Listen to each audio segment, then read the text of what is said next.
Unos ganan, otros pierden, pero independientemente de quién ocupe ese lugar, todos tenemos que convivir. Hoy buscamos pasar de la polarización al entendimiento en este programa.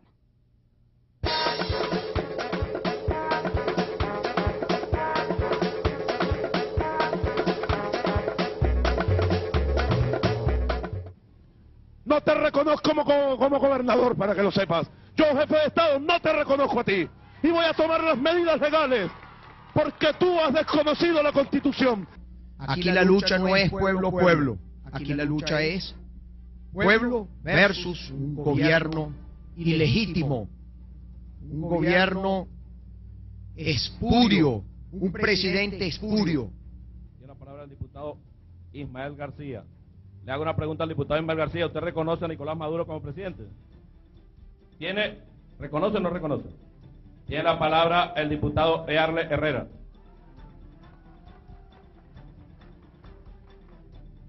Como hay personas que no quieren reconocer al compañero Nicolás Maduro como presidente de este país, en esta Asamblea Nacional, mientras yo sea presidente, no tendrá derecho de palabra ningún diputado que no reconozca al compañero Nicolás Maduro. No le voy a dar el derecho de palabra, pueden meterse donde quieran, vayan a declarar en Globovisión, pero aquí no. Aquí no van a tener derecho de palabra. Si no reconocen a Nicolás, no reconocen las instituciones, aquí en esta Asamblea no tienen derecho de palabra. Si quieren se paran y se largan. Si quieren se paran y se largan. Váyanse con el fascismo.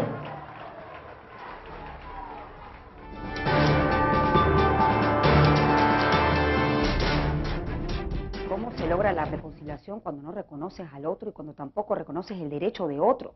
Reconocer el derecho de uno es reconocer el derecho de todos, y ese será el gran reto de este programa el día de hoy, en medio de una realidad política electoral distinta, en la que antes había una mayoría y una minoría, pero que con el resultado de las elecciones presidenciales esa realidad política cambió. Es un país dividido en dos partes iguales. ¿Cómo gobernar con éxito, convivir, cómo trabajar si no se escuchan estas dos mitades? Para ello he invitado a Marcos Carrillo, profesor de Resolución de Conflictos de la Universidad Católica Andrés Bello. Buenos días y bienvenido. Buenos días, muchas gracias por la invitación. Bueno, tenemos una gran tarea el día de hoy, ¿no? Fíjese que cuando tú desconoces al otro y no reconoces al otro, la pregunta es, esta disputa pues sin duda surge a raíz de un resultado electoral. La solución a este conflicto es electoral, me refiero, el recuento de los votos es un mecanismo necesario, válido, oportuno, obligatorio para que efectivamente este problema, esta situación política electoral se termine, se disipe. La sucesión yo la veo bastante más compleja que una cuestión meramente electoral. Es una cuestión que atañe a toda la institucionalidad democrática del país. Una cuestión que tiene que ver no solamente con el poder electoral, con el poder judicial, con el poder ciudadano y con las consecuencias que las actuaciones de ellos traen para la sociedad. Lo primero que tiene que suceder es tener poderes que reconozcan que representan a toda la sociedad y no a un sector de ellos, como ha venido viéndose pues en estos cortos que venía presentando, pues, ¿no? Entonces, el problema es más complejo que meramente electoral desde mi punto de vista, y eso es lo primero que tenemos que tener claro. Además tenemos que tener claro la evolución que ha venido sucediendo. Esto no es de hoy, esto se ha venido construyendo por años, desde un discurso mucho más conciliador que había en el año 99, en el año 2000, cuando se redacta la Constitución vigente, cuando había diálogo y cuando en la Constitución hay una serie de respeto a derechos, hasta el momento que tenemos acá, donde abiertamente hay un lenguaje absolutamente excluyente, hay un lenguaje que repele al otro sector y que trata de desconocer a más de la mitad de la población, pues. Entonces, digamos, ese es el contexto, es un contexto histórico e institucional más complejo que meramente electoral. Ahora, hablamos de la solución electoral, ahora, como una parte, un mecanismo para mediar este tipo de conflictos. Usted dice que no es suficiente. Vamos a la parte institucional.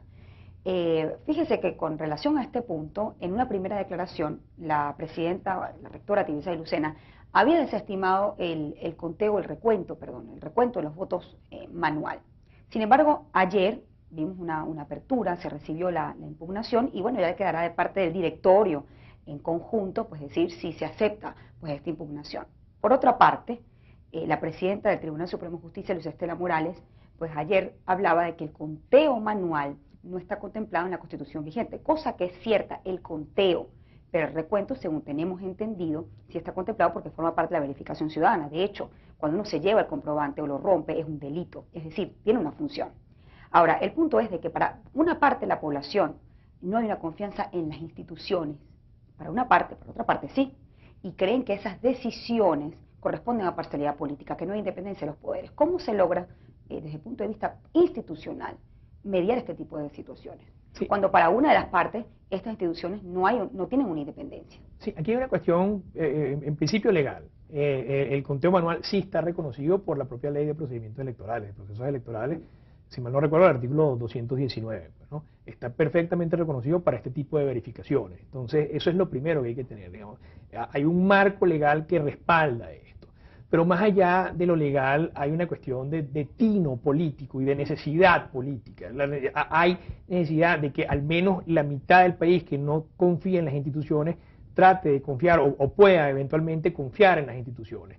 Y este proceso, pues, de reconteo podría ser un camino para empezar a un proceso de legitimación o no de lo que sucedió el domingo pasado, pues, ¿no? Entonces, yo creo que desde el punto de vista político, para aliviar las presiones que hay, tiene necesariamente que sentarse al reconteo, porque además hemos visto por televisión una cantidad de pruebas de problemas que hubo y situaciones irregulares que hubo durante el proceso electoral. Ahora, ¿cómo se hace para acercar, y aquí pues hablo del diálogo, a un presidente electo ya proclamado y a un candidato que pide el recuento de los votos?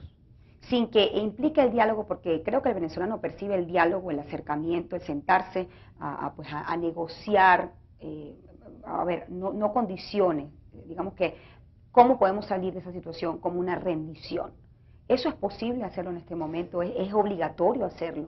Sí, hay varios elementos ahí. En primer lugar, por supuesto, estamos altísimamente polarizados y de parte y parte parece imposible sentarse a dialogar. Lo que pasa es que los que proponen otras cosas, o los que piensan que no se puede dialogar, mejor dicho, no hacen propuestas tangibles, propuestas realistas y propuestas pacíficas realmente. Entonces, eventualmente habría que sentarse a dialogar. Eso sí, el diálogo, en primer lugar, no puede ser ingenuo. O sea, no puede ser un diálogo para someterse a una de las partes. Entonces, en este sentido, yo creo que las fuerzas de la... ¿Qué es lo que ha ocurrido en procesos anteriores, donde ha habido un acercamiento? ¿O es la percepción que tiene la gente con relación a esos acercamientos? Absolutamente. Tal vez aquí en el país hay mucha reticencia hacia esto, porque luego del 11 de abril de 2002, pues, hubo toda esta mesa de diálogo, donde creo que las fuerzas democráticas actuaron con cierta ingenuidad. ¿Por qué? Porque se sentaron a dialogar sin saber por qué. Es decir, no todo el mundo dialoga para llegar a acuerdos. Tú dialogas con muchísimas intenciones, tú dialogas para conocer mejor a tu contraparte, tú dialogas para ganar tiempo, tú dialogas para ganar legitimidad. Entonces tú tienes que saber qué es lo que se está buscando y hasta dónde puedes seguir dialogando. Y eso es un tema que hay que tener sumamente claro. ¿Qué es lo que estamos buscando y qué es lo que está buscando la otra parte que se sienta ahí? Entonces, por eso es que digo que el diálogo no puede ser ingenuo ni puede ser desigual. Es decir, para sentarte en esa mesa tiene que haber un absoluto reconocimiento de la otra parte, de la parte en este caso que llaman oposición. Pero como vimos, pues ninguno de los dos se reconoce. Claro, ciertamente, por eso es que hay que sentarse. Claro, lo que pasa es que en este caso es muy importante que desde las instituciones políticas, desde el Ejecutivo Nacional se mande un mensaje de reconocimiento de todos. Porque esa es exactamente la labor de esas instituciones. Entonces, para sentarse yo creo que es muy importante desde el punto de vista de las fuerzas democráticas seguirse fortaleciendo primero fuera de un proceso de diálogo, seguir apuntalando lo que ha ganado en estas elecciones y lo que representa en el país para sentarse de igual a igual. Es decir, no dentro de esquemas ni de subordinación ni de ingenuidad. Eso es muy, muy importante tenerlo claro. Vamos a hacer una pausa y al regreso me va a comentar quién podría ser el intermediario. En una sociedad que está tan polarizada, donde es muy difícil encontrar ese punto intermedio, ese tercero que pueda conciliar estas dos posturas, ¿quién podría hacerlo? Eso me lo responde al regreso. Hacemos una pausa y ya volvemos con más de este tema.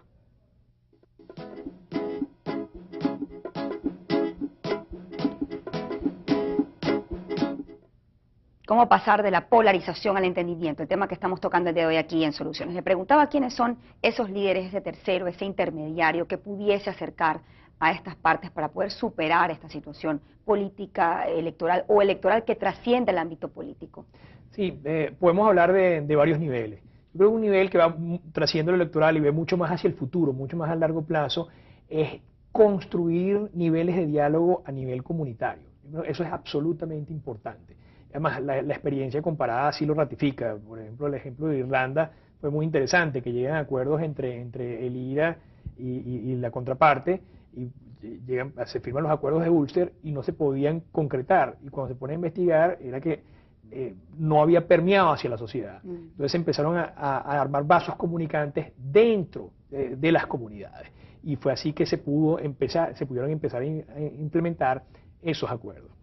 Yo creo que si vemos mucho más a largo plazo, si vemos la pintura completa, pues tenemos que pensar en eso, en sentarnos a dialogar desde la comunidad hacia arriba, porque la comunidad es la que va a ejercer muchísima más presión. Entonces, y la comunidad puede jugar muchísimos roles distintos, no solamente como mediador, sino como ayudante, como asistente, digamos, como cooperador. Hay muchos roles que puede jugar el ciudadano común y corriente para la pacificación del país en el largo plazo. Y yo creo que eso hacia allá es donde hay que apuntar en primer lugar. Es decir, no es de la dirigencia hacia, digamos, la sociedad o el electorado, sino del electorado hacia la dirigencia. Creo que es bidireccional. Luego está el aspecto institucional y el aspecto ya de alta política, donde lo que suele suceder es que se establecen mediadores, como tú bien decías, o personas que acompañan. Vemos en el proceso colombiano que hay países que acompañan el proceso de diálogo en Colombia, por ejemplo, ¿no?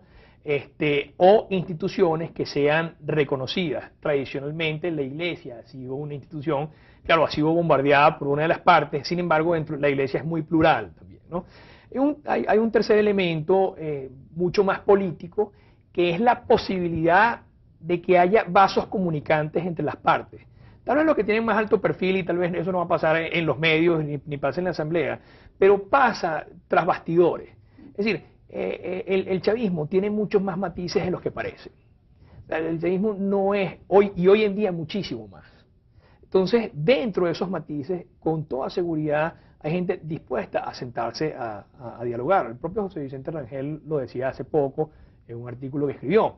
De modo que puede haber vasos comunicantes para bajar la presión y poder llegar eventualmente a acuerdos, viendo más hacia el futuro. Eso, yo creo que es lo verdaderamente importante en este momento, no quedarnos viendo esta coyuntura, que además es muy volátil.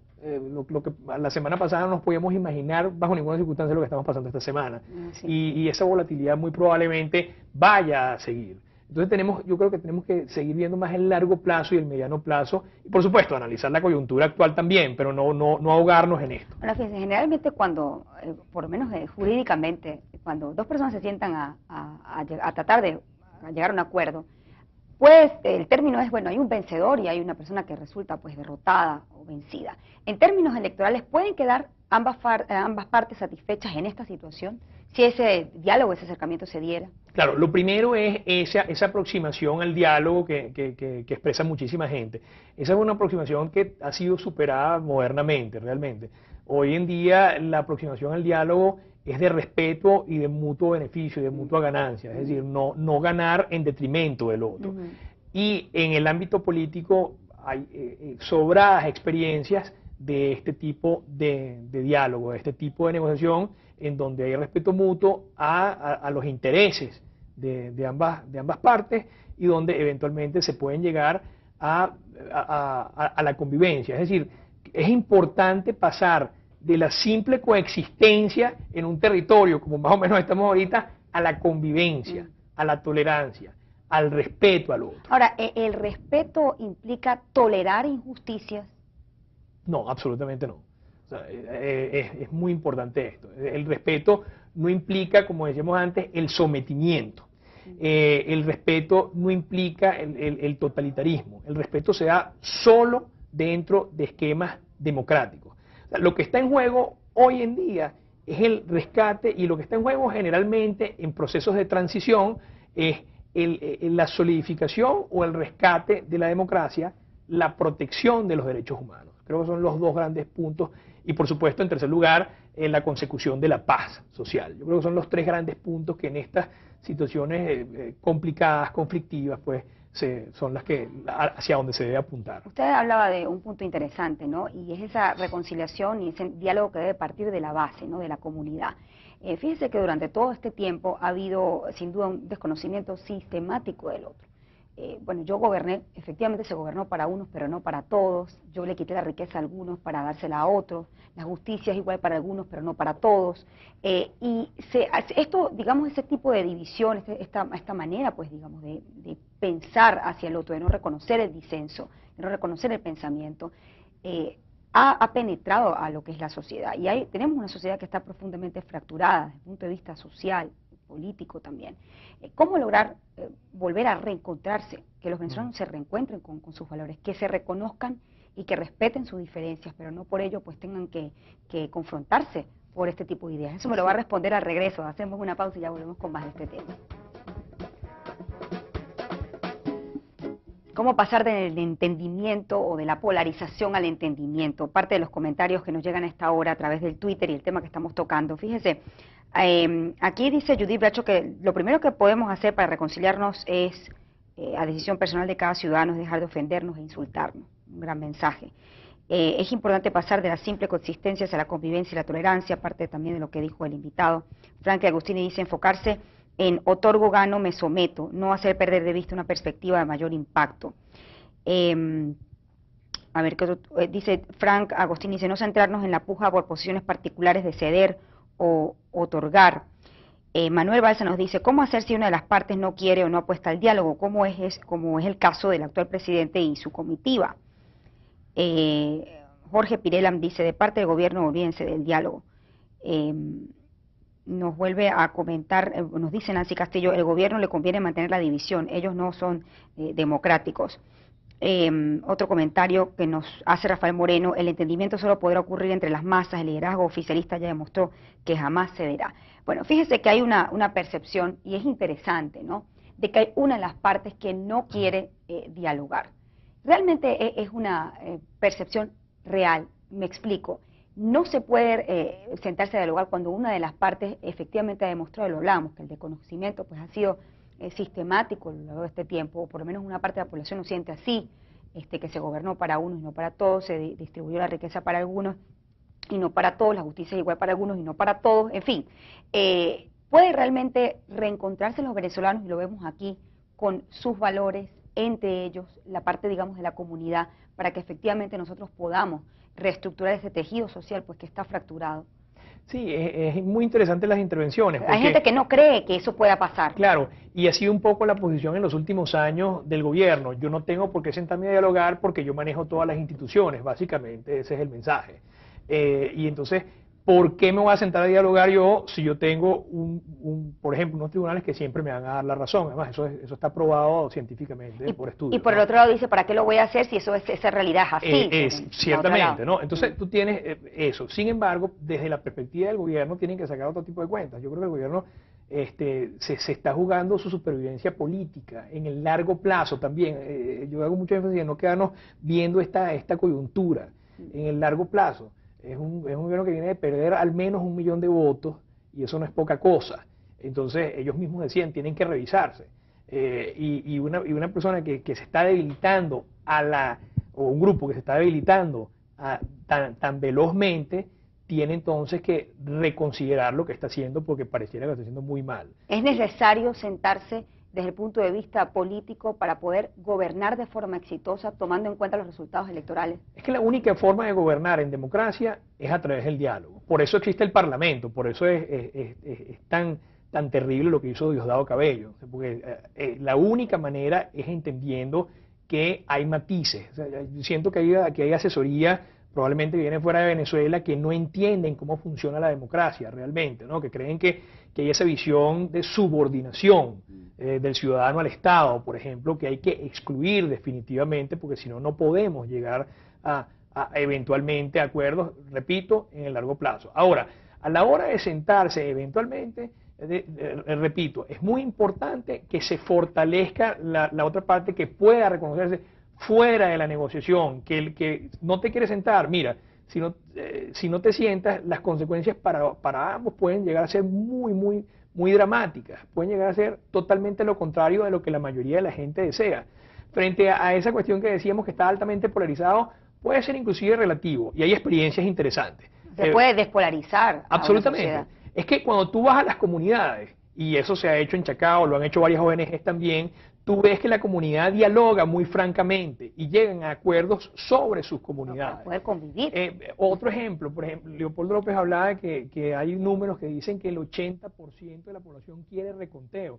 Es decir, hay muchos puntos sobre los que coincidimos, ¿no? Y creo que esas visiones extremas, radicales, le hacen muchísimo daño a la convivencia en el largo plazo. Tengo que despedir. Muchísimas gracias por su consideración. Ojalá pues que existan los intermediarios y por supuesto la voluntad de diálogo, la voluntad para resolver esta situación electoral pues que trasciende el ámbito político. Gracias a usted por habernos acompañado. En Venezuela todos tenemos un espacio y la actitud de cada uno de nosotros es fundamental para el entendimiento. En estos momentos reconocer el derecho de uno es reconocer el derecho de todos. Que tengan una feliz mañana.